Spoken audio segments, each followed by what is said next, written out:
Hey guys, because I'm not particularly creative and I want to have content ready when Mass Effect Legendary Edition drops, I'm going to be doing a tier list of the Mass Effect Trilogy characters. I didn't put this list together myself, but it seems pretty all-inclusive. I don't see anyone I'm forgetting. There's even a few faces I have a hard time remembering the names of, if I'm honest. But I'm going to be organizing this by how good of a character I think they are, not by how much I actually like them. I'm actually going to record one about how much I like them, but I'm not sure if I'm going to upload it. If you like this and you want to see it on the version of how much I actually like a character, let me know. I'll upload it. Alright, so here we go. This is in a bad order. So, all the Quarian admirals. So that's Zen. Or no. Yeah. Yeah, because Zen, Ron, Garel, of course. That's Zen.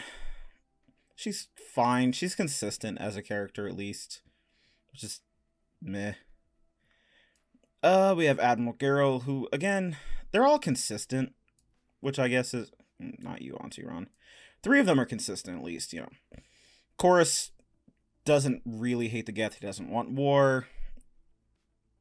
I don't know. Garel's a warmongering piece of shit. Zen just wants to fucking take apart a living species because she's a weirdo. Admiral Ron just flip flops to whoever seems to be yelling at the time, which is really inconsistent. I don't enjoy it. I just don't think she's that good of a character. Admiral Hackett. I think he's a solid B tier. A couple of reasons. I think he's a good commander. He lets Shepard kind of do what he wants, but he's still on top of everything. You don't see him very much.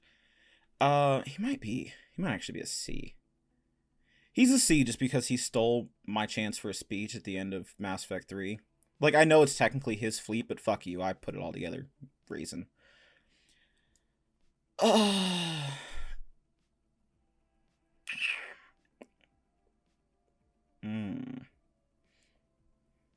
The Primarch. Again, I'm gonna throw him in C. I think he's consistent. I think he's doing the best he can. I like him. He fits his part in the story very well. I think he's someone you feel as though you should trust, even though he gives you reason not to, and I like that. Yeah, I think I'm happy with him in C tier. Arya is easy A tier. She's not in the series that much. She's kind of there throughout Mass Effect 2. She's just about the same amount in Mass Effect 3, but she has an impact as soon as you see her. She's not in anywhere near the word forgettable, and I enjoy that thoroughly. Bailey,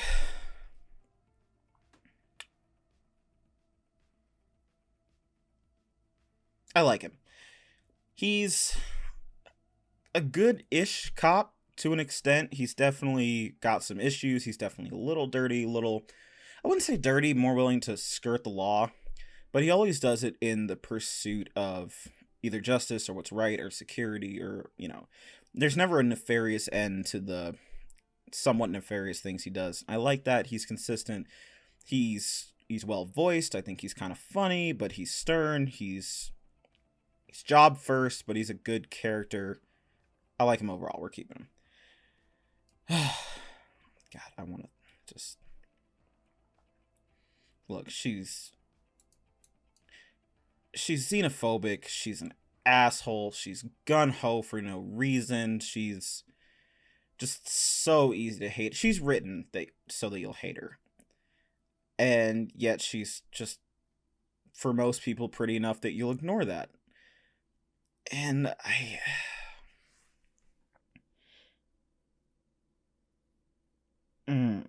I mean, you can't even talk about her presence in Mass Effect 2. And honestly, Mass Effect 2 and 3. I should also point out there's going to be spoilers for this. So if you don't want spoilers, you should back out like right now. All right, cuz I'm just going to this game's old enough, man. I'm going to spoil it. The Vermeer survivor never gets a good arc in 2 or 3. It doesn't matter which one. I prefer Cadence, but Cadence just kind of whiny and distrustful the whole time. And Ashley's just a bitch about it the whole time, but she is consistent. So she's going down here. She gets the most depth in the first game, but even then, it's real meh. Um, Balak. Balak's good. He sticks to his guns. He knows exactly what he wants. All he cares about is his people. Even if his people are pieces of shit who deserve to be wiped off the face of the universe, he cares about his people. He's consistent. I think he's well versed, and he follows through on things, which I appreciate. Both the shepherds are going in A tier. They're not really S tier characters, and that's always going to be a flaw with RPG characters. Like, my personal shepherd was always exactly who I wanted him to be. I've never played FemShep personally, just because I don't know. I'm a man. I like playing male Shep, but I have heard her voice actor is significantly better. Voice actress, I guess, significantly better than the males. I have seen gameplay. Obviously, it doesn't matter that much to me, but either way, I don't think the way they're written, they deserve to be S tier. But they're definitely good characters, especially in Mass Effect 3 when you really get Shepard fleshed out.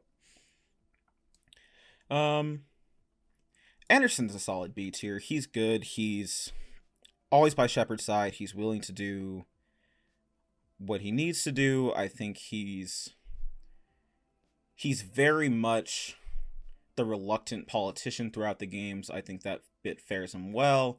I like that he finally gets to assume the role of actual military personnel in the third game. I think he does a very good job with everything he does. And for as little time as I spent with him, his loss hit me harder than I expected it to, and I appreciate that. Let's just get rid of these orange icons here at the bottom. They're annoying. David.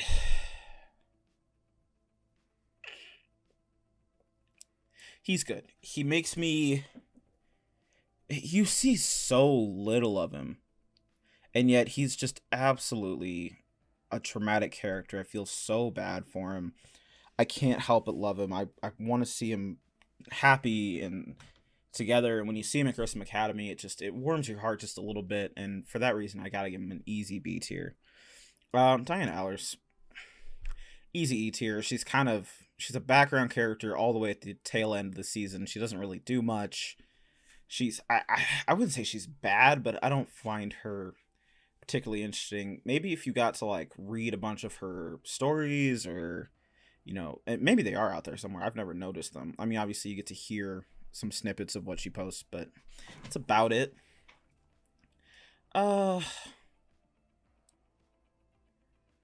Look, I gotta stick him right below David, man, because he's absolutely a monster, but he's a monster who clearly had the best intentions. The road to hell is paved with good intentions, and he's like, him and the Elusive Man are poster childs for that phrase, and for that reason he works for me. Again, I hate him. I hate everything about him, but you're supposed to hate him. Therefore, good character to me. Dr. Chalk was easy B tier, maybe even if she had more time, A tier. But really, she's the rock that ties the Normandy together. She's always there. She always has interesting input to offer. She's always friendly yet honest, and she's just a good character. She's a nice presence to have around. And the ship wouldn't be the same without her. I don't know anyone who left her on the Citadel in Mass Effect 3. Why would you? God, Udina's got to be A tier, man. Look, I hate him, but you're supposed to hate him, and he has these little moments where he's just down to earth and honest and human, and like when you're trying to get resources for the battle in the third, he just wants to do humanity right, even if he is the politician, right? He is the politician, but he's doing exactly what a politician needs to do. And for that reason, he's got to be an A tier character for me. EDI before she had a body.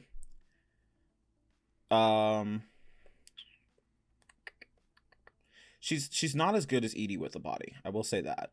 So she's got to go basically one tier below where I would put EDI. So you know what? Let's.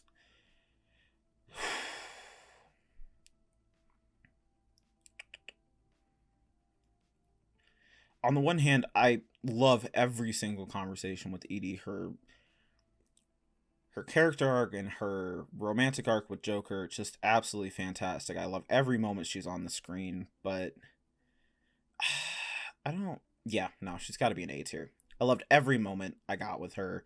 She was absolutely fantastic. She has some of my most cherished lines in the series, whether it's an offhand dialogue about forgetting to recycle the oxygen, or whether it's her trying to understand human emotion, or anything. It's just, she's fantastic. And so for that reason, B tier ED. She's almost as good, but she just doesn't quite have. She's just a voice essentially, and for that reason, it's never going to be quite as good as a fully motion acted, voice acted person. So she's got to be one tier below, but she's fantastic. Bakara, easy C tier. I really enjoyed her. It's just her time. Our time with her was so short. You know, I might even. No, because like again, I liked every moment on screen I had with her. I thought she was fantastic. She had a moving story. I felt like she was a benefit to her people, to her race, and I felt like keeping her alive was absolutely worth anything it would have taken to do it.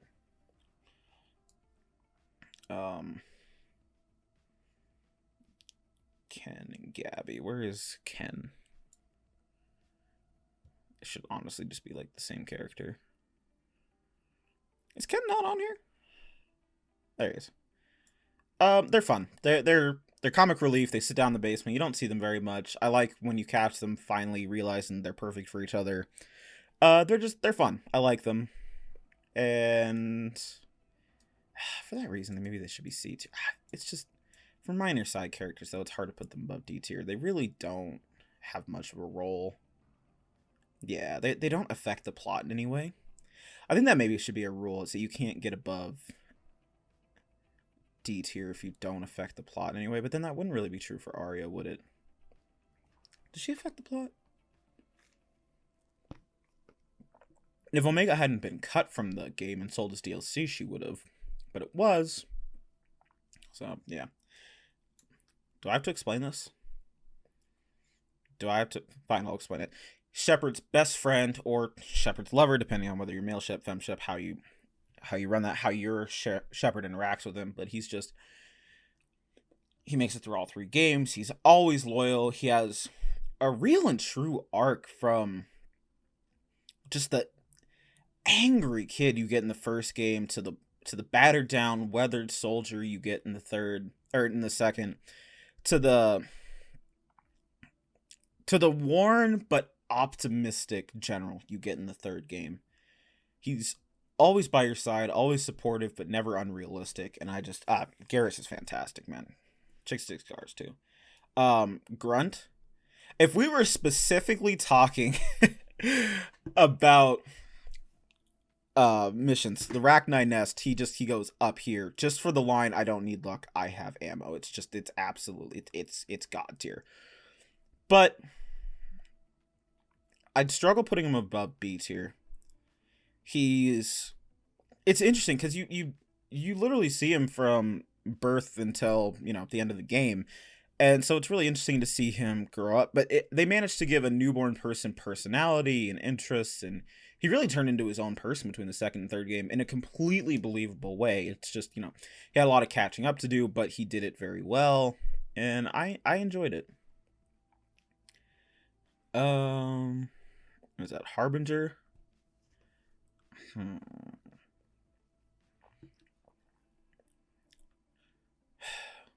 Okay, the problem with Harbinger is he's kind of just this force that you feel throughout the second and third game. I'm not sure if no, you never speak to him in the first.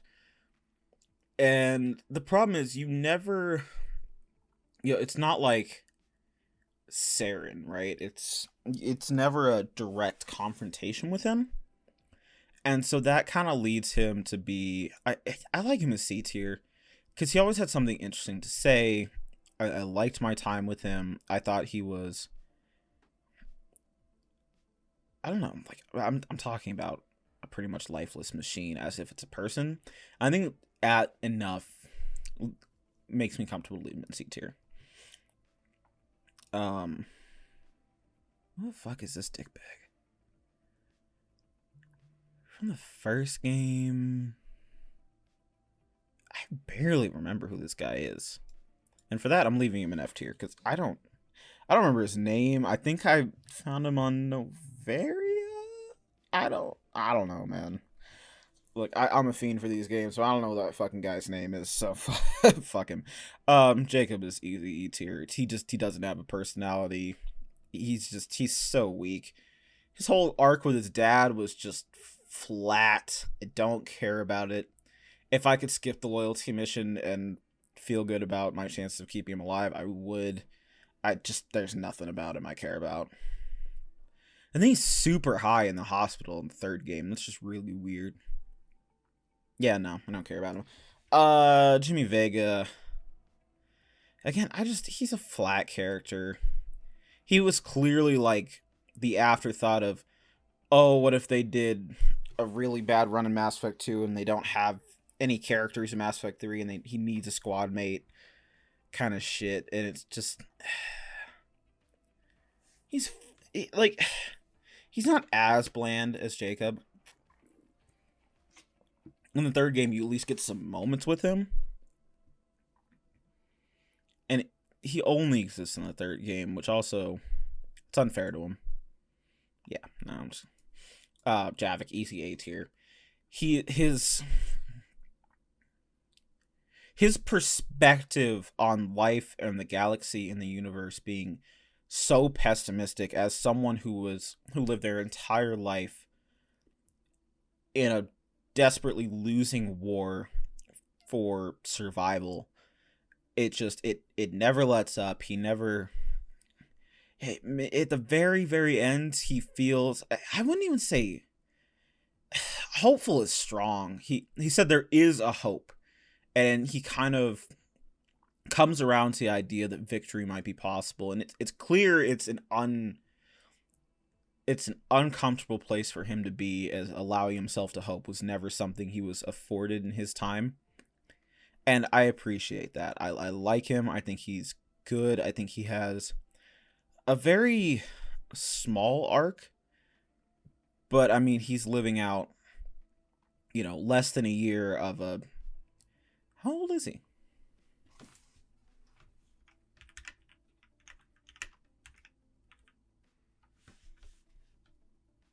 That's not...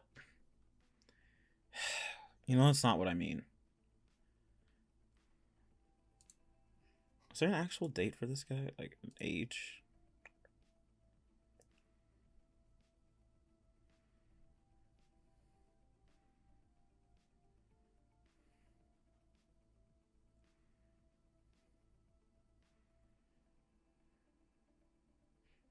I don't know. I'm not going to hold up this video looking for it. Yeah, but he's lived a full life, and he's trying to change in a really short amount of time. And it's realistic that he wouldn't be the best. Joker... I'm sorry. I love him so much. I think he's fantastic. I think he has a good arc between just the untrusting, assume everyone's going to be hateful towards you or discriminatory in the first game. He always pulls through. He earns those chops as the best pilot time and time and time again. He's always doing his best to be, just... I struggle to even call him comic relief, because he's really just more like morale, or just like a lighter tone even. But he has, those moments like discussing his sister and his dad at Tiptree, and he's so stressed out because he's worried that Shepard's so stressed out, and there was too much put on him, and yet he handles it the best he can. I love everything about him. Kai Lang has to go in B tier. He can't go any higher because he was there for so short. But the amount of hatred one character was able to generate from an entire fan base. Nobody likes this guy. Nobody that I'm aware of. If you like this guy, just comment down below or something. You're a fucking lunatic, but let me know. Everyone hates Kai Lang, and I love him for it. It's just he's like, I don't want to say like Donzo, but he's just fantastic. You hate every part of, although his boss fight is absolutely, but then again, Mass Effect's boss fights are always garbage. Yeah, that's fine. Caden has to go a little above Ashley. I like that he feels more hurt about the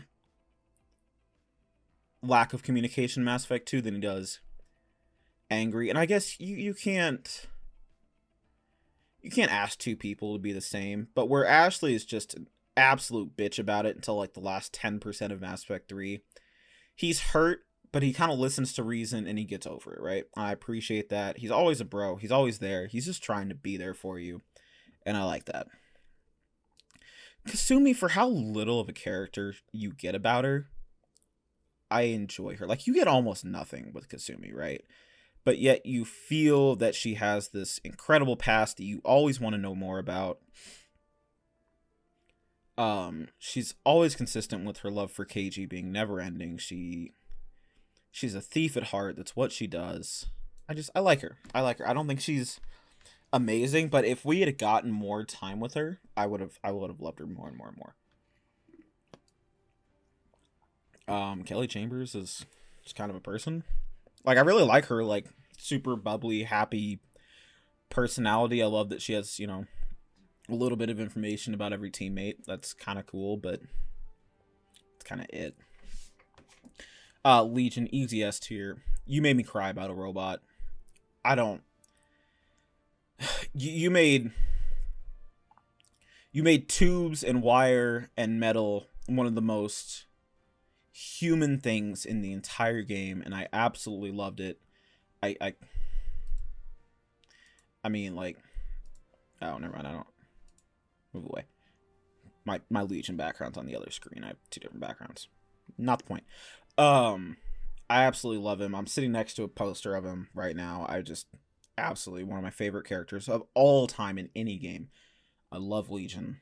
I will never put him anywhere below S tier for any other reason.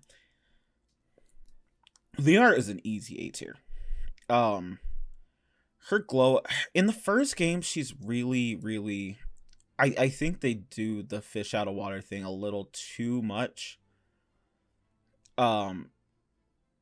But I can completely believe in the 2 years separating the first and second that she would grow up a lot. You can really develop as a person in 2 years, and I can really see myself. I mean, for my Shepard at least, she lost her first love. She watched him die. She, you know, everything she ever knew was just thrown out into the wind. She had to, you know, she watched her mother die. She helped kill her mother. I mean, it's just, yeah. And then by the third game, she settles into her role as the Shadow Broker incredibly well. I think she's still kind of young and emotional, but incredibly talented and handles herself, and just love everything about her, man. This is supposed to be Kiryu. It's weird to use a picture of him in the third game. Unless he's hiding down here somewhere I don't see. I get the fucking Solarians mixed up, man.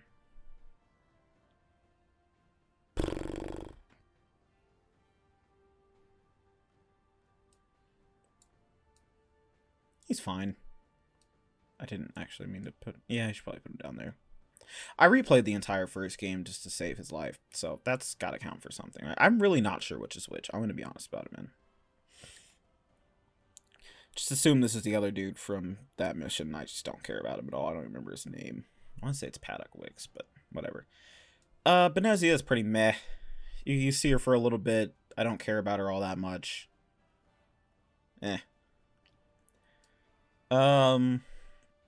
Staff Analyst Brooks, who's not actually Staff Analyst Brooks. She sold me. It's the first time I played it through, I totally didn't see through it. I was 14, but I didn't see through it. I really liked it. I thought she was fun. I'm down with it. Miranda was fine. She's not A tier per se. There's definitely a trend in Mass Effect of just taking super angry at the world characters and turning them into softer and more agreeable people. And I really liked Miranda by the end of Mass Effect 3. She was worth the time it took to tear her walls down and make her more trusting. And I appreciate that. I can live with it. Is there no Jack on this list?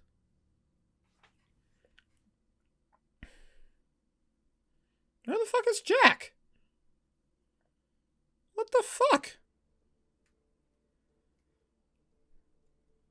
Just assume Jack is an S tier. All right, we're just gonna. I'll just like write it in post in the editing or something. Just Jack. She's up there. All right. Mordin easy S tier. He's just absolutely fantastic. He's always consistent about his beliefs. He always does what he thinks it's right in the moment.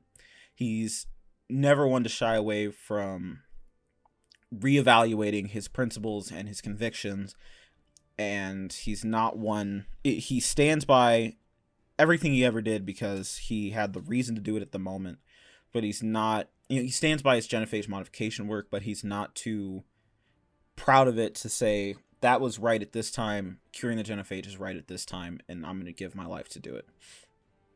Mornith, like, I gotta stick her down in it, not F tier because she's memorable, but there's almost nobody who's bringing her through Mass Effect 2. Like, she just doesn't matter, and like, she doesn't exist in the third game. You get like an email from her, you know what I mean? It's just, she clearly was a throwaway character, but they wanted to give you some kind of choice, so she was, you know, blah blah blah. Nihilus, I like Nihilus. I like Nihilus because he's totally set up to be this absolute piece of shit Turian, you know, your first steps in the game, you know, all you're ever going to hear is, oh, he's a Spectre, he's a Turian, you can't trust him, blah, blah, blah, blah, blah. And then, so you're probably going to treat him like you can't trust him. And then he turns around and just says, hey, I think you're the best for the job, and I want to see it. And if you are, I want to give you this job. I want to make you a Spectre. I think you've earned it. I don't care about, you know, your species. I don't care about your race. I don't care about any of that. I want the best soldiers for the job. I appreciate that. Then he died. That's kind of sucked. Nyreen, I didn't give a shit about Nyreen, man. I didn't. She was a DLC character. I thought her design was really cool. I think it's the first time you actually see a female Turian. I thought she looked fantastic. I thought her, like, the problem with her combat is the same thing in combat in all things, is that they're always better in the cutscenes, right? But I don't know. I thought her death was kind of stupid. It wasn't the worst thing in the world, but I thought it was pretty stupid.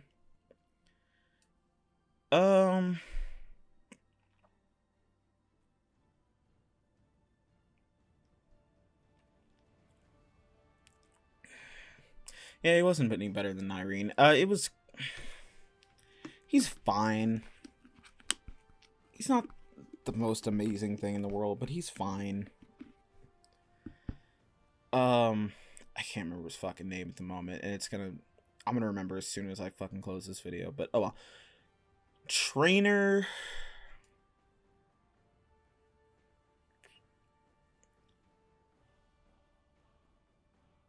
I liked her. I thought she was like everything that Yeoman Kelly Trainer should have been. Like, she actually had an impact on the plot with both main and side missions. I thought she was, I liked how smart she was. I liked playing chess with her. She had a personality, you know, that went beyond just she is smart. I liked her. Smart is tough. Because, like, she's got to be B tier, because I liked the time I spent with her. I thought, I always wanted to know more. And that's what I think really she was very reserved, but it wasn't like she was reserved because they couldn't think of anything else to write. It's like, it made sense for someone who was almost, you know, 700-800 years old, 1,000 years old. I don't remember how old she was. She was old. To not be just willing to share their life story up front with everybody, but she had some stories to tell, and she was interesting, and I liked her. I believe, did she know Kiri? Was that who it was? She knew somebody you knew in the first game. I think it was Kiri. It was interesting. Saren's almost S tier, man. As far as characters I like, he's S tier, but the game, he's A tier. And he's A tier because he's opened up as this definition of evil son of a bitch. And by the end, you realize that his choices, by the time you got to him, probably weren't really his own. Yeah, he was a piece of shit for a lot of his life, but it's so clear that the indoctrination took such an aggressive hold of him, and I felt bad about it by the end, man. I felt bad for him. I felt like if I was allowed to leave him alive, he really would have tried everything in his power to help stop the Reapers. And I like that. I like a villain I can feel bad about. Sovereign's an easy A or B tier. Just because he is that personification of evil, even if he isn't evil, right? From his perspective, he's just doing what he's programmed to do, but it's uncompromising, unflinching evil, and I like that. Cortez is fine. I don't think he's as good as Trainer. His arc wasn't amazing, but I like the fact that they found a way to make your choices revolving a shuttle pilot actually a little meaningful, and the fact that you determine whether he lives or dies by whether you helped him through his trauma. I like that. Tali is an easy S tier. Easy fucking S tier. She's really almost goes through the same arc as Garrus, except flip-flopped, where Garrus was... She was young, and she was scared, and she was doing her best in the first game, to being given way too much responsibility in the second game because of her name. But she showed her loyalty to Shepard and the team and to the bigger picture. And she cared about everyone around her, but she always put the mission first. And I loved her, man, when you first see her in the third game and you invite her up to the cabin, she just absolutely melts in front of you because it's the first time she's around someone that she can trust, she can let loose with, she can be herself with. It's absolutely fantastic. I love her to death. See her. I don't care about her. I just don't. It's fine. She did the whole, like, you're no better than me thing, which is fine, but it came from a character that I cared so little about that it didn't mean much to me. The Catalyst was meh. A lot of people hated the ending. I didn't hate the ending. So this wasn't a huge pull from me. I didn't totally dislike it. It didn't make me angry. I liked a little bit of explanation. It's just Harbinger's puppet. I don't even think he's worth a character slot. The Elusive Man's gotta be B tier. He's kind of like, he's the opposite end of Saren, right? Because he's just, as Saren was, anti-human, he's so pro-human that he allowed himself to do evil things that he thought were for the benefit of, his people. He's the white supremacist game. Okay, there's no other way to put it. But he never really felt evil to me because it was so clear he was indoctrinated in the third game. Yeah. Shadow Broker, didn't give a fuck about him.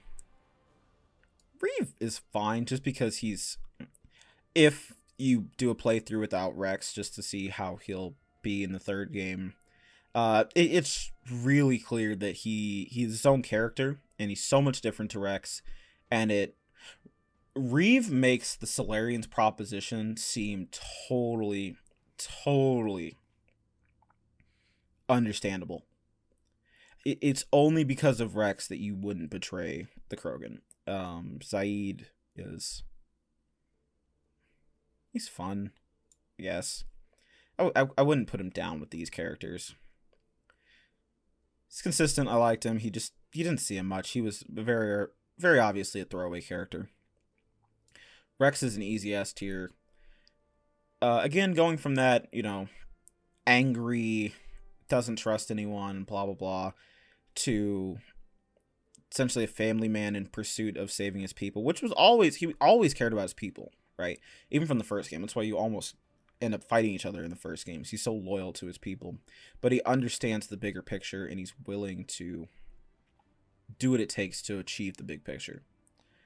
Thane is absolutely fantastic. There was never a bad moment on screen with Thane. He was always good. He was always insightful yet interesting, and he was not insightful yet interesting. He was insightful, reserved yet interesting.